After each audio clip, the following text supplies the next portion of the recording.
TIB একটা report দিয়েছে, আমরা বললে কেউ বিশ্বাস করতো না।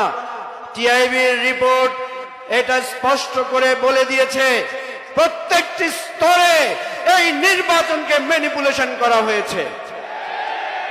জাল ভোট, নির্বাচনের ফলাফল পরিবর্তন করা, ভোটারদেরকে কেন্দ্রে প্রবেশে বাধা দেওয়া, এইভাবে প্রত্যেকটি স্তরে অর্থের বিনিময়েও ভোট কিনে এই নির্বাচনকে কলুষিত করা হয়েছে। কি দরকার ছিল? কি দরকার ছিল? জনগণের রায় যদি আপনাদের পক্ষে থাকে হয়তো আপনারা কিছু সিট কম পেতেন, কিন্তু এত অধৈর্য হয়ে গেলেন। এই অধৈর্য নিয়ে কিভাবে রাষ্ট্র চালাবেন? আপনাদের যেই কলঙ্ক তিলক কপালে লেগেছে এটা দূর করার জন্য অবিলম্বে ব্যবস্থা নেন, তদন্ত করেন।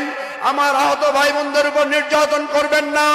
রক্তের বদলা নেওয়া আমরা জানি, আমাদেরকে আবার রাজপথে টেনে আনবেন না। লড়াই করতে হলে আমরা আবার লড়াই করে গণতন্ত্র ফিরিয়ে আনবো ইনশাআল্লাহ।